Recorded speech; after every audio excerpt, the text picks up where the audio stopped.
Mohon maaf saya mengganggu waktunya, sebagaimana kemarin yang saya informasikan ke Pak Aldi bahwa saya akan masuk kelas untuk melakukan supervisi akademik. Apakah Pak Aldi bersedia atau berkenan saya hadir di kelas Bapak? Silakan Ibu, sangat bersedia. Baik, mata pelajaran apa Pak yang Bapak ampu? Kebetulan mata pelajaran yang saya ampu kali ini adalah MICE, Ibu, Meeting Initiative Convention Exhibition atau yang biasa disingkat Event Management. Oh baik, mohon izin ya Pak, nanti saya masuk ke kelas ya. Silakan. Pak Aldi, tujuan pembelajaran apa yang akan dicapai untuk materi kali ini? Tujuan pembelajaran pada materi kali ini adalah bagaimana saya secara pribadi ingin menerapkan konsep SDM yang mengerti dan memahami bagaimana seorang event planner itu menyusun sebuah event dari perencanaan, perancangan sampai nanti pelaksanaan. Jadi sesuai dengan topiknya membuat event atau melaksanakan event seperti itu ya. Jadi tujuan itu yang akan dicapai. Nah, untuk mencapai tujuan pembelajaran tersebut, area pengembangan apa yang akan Pak Aldi kembangkan? Ya, area pengembangan yang saya akan kembangkan ini adalah tentang prosedur ataupun 5 tahapan penting dalam penyusunan event. Nah, di sini kita mengatur dalam satu materi namanya event management. Baik. Oh, jadi 5 tahapan itu akan dibahas ya Pak Aldi. Betul. Lalu strategi pembelajarannya mau seperti apa? Apakah anak-anak langsung membuat event atau pengenalan terlebih dahulu atau bagaimana Pak di strateginya? Jadi strateginya tentunya saya akan ada pengenalan terlebih dahulu, memberikan gambaran-gambaran event sebelumnya yang dimana kita punya agenda tahunan. Agenda tahunan itu adalah event seminar yang telah dilaksanakan oleh kakak kelas sebelumnya, sehingga nanti anak-anak bisa mengobservasi apa yang menjadi kekurangan dan kelebihan, dan nantinya akan dimanuver lagi menjadi event yang lebih luar biasa lagi ke depannya.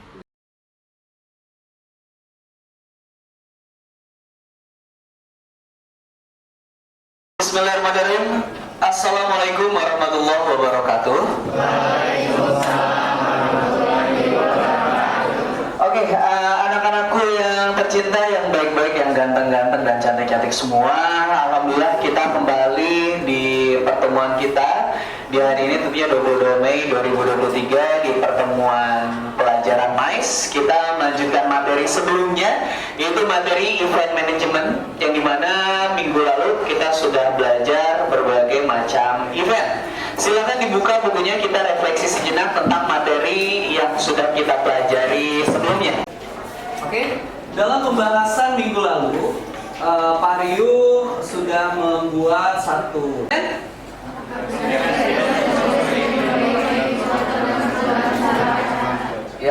aplikasi dari sebuah manajemen proyek. Kalian semua bisa melihat di papan tulis, Oke, apa? Dari awal ada konser musiknya aja Pak, sama ada gesternya. Gestar. Oke, terus bagaimana tiket penjualannya? Apakah dia termasuk makan atau dia terpisah antara tiket masuk dan hidangan di kafe? Terpisah ya. Tiket masuknya 50.000, cuma dapat gelang sama air minum aja. Dan air minum ya. Sedangkan untuk sisanya ada minimal order tidak? Nggak ada. Nggak ada ya. Jadi tiket masuk saja ya. Kurang lebih seperti itu. Ada batas maksimal audiens yang ada? Paling satu orang cuma boleh pesen 2 tiket. Satu orang hanya boleh 2 tiket ya. Berarti ada maksimal maksimal seat ya di dalam ya. Waktu itu dapat info, kamu di Bajawa mana? Depok atau Bogor? Bogor. Di Bogor. Maksimal berapa seat di Bogor? Gak nentu sih Pak, sepenuhnya aja. Sepenuhnya aja ya. Dan semua duduk atau ada yang berdiri? Ada yang berdiri. Ada yang berdiri ya, berarti ada yang festival, ada yang reguler ya. Organisasi ini kita biasa menyebutnya Event Organization Chart ya. Nah, di sini ada beberapa divisi, yang dimana divisi ini secara garis umum selalu ada dalam setiap penyelenggaraan event. Meskipun tentunya ini tidak baku ya, tetapi secara garis umum biasanya event-event menggunakan divisi-divisi ini sebagai motor dalam menyelenggarakan pra-event sampai nanti pelaksanaannya. Organisasi ini kita biasa menyebutnya Event Organization Chart ya.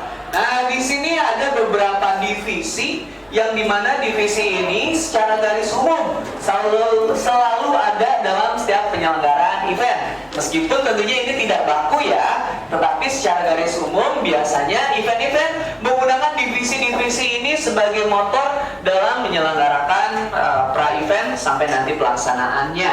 Saya minta tolong dua orang untuk menyampaikan hasil materi pembelajaran pada hari ini, sehingga kita bisa menjadi evaluasi ataupun menjadi bekal untuk nanti di pertemuan berikutnya, yang dimana nanti kita akan ada pengelompokan, dinamika kelompok untuk kita sama-sama praktik membuat konsep ataupun membuat susunan event organizer. Oke, Assalamualaikum warahmatullahi wabarakatuh. Kesimpulan atau review dari saya untuk pembelajaran hari ini tentang MICE, yaitu sebuah event atau sebuah acara mempunyai rencana sebelum terjadinya suatu hari pelaksanaan tersebut. Rencana tersebut itu rencana yang harus dirancanakan secara detail, terus penuh perhitungan, sehingga akan menghasilkan suatu event yang besar menjadi sukses atau goal. Selain itu juga sebuah event itu juga mempunyai divisi-divisi yang perlu direncanakan, mulai dari event organizer chart, terus role of event manager, serta event planning proses, sehingga itu menjadikan event tersebut menjadi sukses dan mengesankan bagi sebuah klien atau penonton yang menonton acara tersebut. Sekian, terima kasih. Event organizer tersebut yang tentunya nanti kalian bisa menjadikan satu karya, dan nanti akan ada berbagai step by step program-program dari event organizer tersebut. Itu aja dari Bapak, mohon maaf bila salah kata. Semoga menjadi pembelajaran yang luar biasa pada hari ini. Terima kasih. Assalamualaikum warahmatullahi wabarakatuh.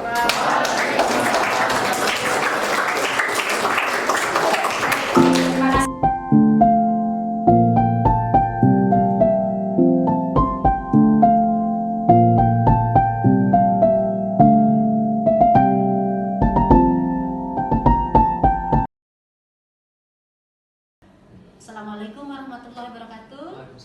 Pak Aldi, selamat siang. Apa kabar hari ini? Alhamdulillah. Sebelumnya saya terima kasih kemarin diizinkan untuk hadir di kelas ya Pak Aldi ya. Ya, mudah-mudahan kehadiran kemarin itu membuat banyak perubahan untuk kita. Pak Aldi, boleh saya mengajukan beberapa pertanyaan lagi yang berkaitan dengan kegiatan kita kemarin? Siap. Dan yang dilakukan kemarin ketika di dalam kelas, boleh dijelaskan kembali? Sebenarnya izin menjelaskan berkaitan dengan mata pelajaran MICE. Sederhananya MICE ini kalau misalkan kita terjemahkan dalam bahasa Indonesia itu adalah manajemen pengelolaan event. Jadi memang di sini event-event ini lebih kepada event meeting, ya, terus juga perjalanan insentif, lalu juga ada pameran, serta juga ada special event, diantaranya ada konferensi dan sebagainya. Nah, tujuan saya dalam materi tersebut, kebetulan kita dalam sesi materinya itu adalah event management. Jadi bagaimana tata kelola membuat susunan acara sampai pengelolaan dari pra sampai pelaksanaan hingga evaluasi. Tujuan saya adalah semoga ilmu yang saya share kepada siswa-siswi itu dapat diterapkan dan dapat diaplikasikan dalam bentuk sebuah event yang dimana nanti mereka akan memiliki perannya masing-masing di divisi-divisi tersebut, sehingga memang pembelajarannya akan berbeda-beda. Ada yang divisi acara mengurusi bagian acara, divisi logistik mengurusi bagian logistik, dan itu disesuaikan dengan kapasitas mereka masing-masing, menyesuaikan minat dan sebagainya. Oh, ternyata ada pembagian divisi-divisi tadi. Betul. Lalu strategi dan metode apa yang Pak Adi gunakan untuk kegiatan pembelajaran atau untuk mencapai tujuan tersebut?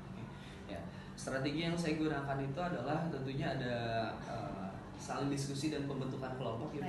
Nah, dalam pembentukan kelompok ini mereka akan meramu dan juga akan memetakan tugas-tugas per divisi ini apa, sehingga ketika mereka saling berdiskusi maka tidak akan ada yang merasa terbebani karena itu merupakan amanah dari masing-masing divisi. Begitu.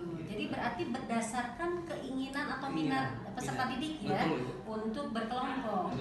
Jadi apakah berkelompok itu memilih sendiri atau dipilihkan? Nah, kita juga mengenal aspek toleransi supaya mereka bisa menerima bagian kelompok-kelompok yang mereka inginkan, sehingga saya akan menyerahkan kepada siswa ingin memilih sendiri ataupun secara acak, tapi biasanya mereka sangat menyukai dengan sistem undian. Ketika mereka sudah mendapatkan kelompoknya, maka mereka akan menerima kelompok. Begitu. Jadi dalam proses pembelajarannya tadi ada diskusi, ada kegiatan per kelompok. Betul. Seperti itu. Nah, Pak Aldi, kan kita sekarang sedang mengadakan pembelajaran berdiferensiasi. Betul. Ya. Pak Aldi sudah menerapkan yang seperti apa? Ya, yang saya terapkan dalam metode diferensiasi ini adalah saya selalu melihat kapasitas dan juga minat dari siswa berkaitan dengan pembelajaran event management ini. Karena memang event management ini cukup luas cakupannya, tidak hanya tentang ini adalah tentang aspek kemandirian dan juga inisiatif yang dikedepankan untuk siswa-siswi. Karena memang dalam pengerjaan sebuah event itu apabila tidak ada kemandirian, maka yang terjadi adalah akan berantakan Ibu. Karena memang kalau misalkan event ini kan memang harus komitmen ya, seperti iceberg teori, bahwa yang terlihat itu hanya hari H pelaksanaan, tapi ternyata pra acara itu luar biasa. Seperti gunung es itu luar biasa banyak. Seperti digambarkan kemarin di iceberg teori. Dan mereka paham ya. Dan mereka paham tentang iceberg teori itu, sehingga memang saya menekankan bahwa kita harus siap komitmen dengan pra-event yang memang cukup panjang. Baik. Lalu dalam prosesnya nanti kan kita melihat ada hasil ya, ada produk. Nah, tentu kita bisa menilai produk itu apakah berhasil atau tidak. Nah, Pak Aldi, menurut Pak Aldi nih, apakah pembelajaran MAIS ini mempunyai visi yang kedepannya yang disebutnya untuk kedepannya gitu, kesempatan peluang. Alhamdulillah Ibu, kebetulan berdasarkan pengalaman karena saya sendiri di dunia event, bahkan saya sendiri alhamdulillah berrelasi dengan alumni yang ternyata berada di dalam satu industri yang sama. Sehingga ketika memang saya melihat bahwa potensi ini ada di dunia event itu pasca sekolah, sehingga saya bisa menerapkan pembelajaran yang menyesuaikan industri, sehingga nanti siswa-siswi ini saya didik berdasarkan pasar yang ada di industri, sehingga pasca mereka lulus mereka sudah tahu kemana pemetaan mereka. Wah, luar biasa. Pak Aldi, menurut Pak Aldi nih, apakah pembelajaran MAIS ini mempunyai visi yang kedepannya yang disebutnya untuk kedepannya gitu, kesempatan peluang. Alhamdulillah Ibu, kebetulan berdasarkan pengalaman karena saya sendiri di dunia event, bahkan saya sendiri alhamdulillah berrelasi dengan alumni yang ternyata berada di dalam satu industri yang sama.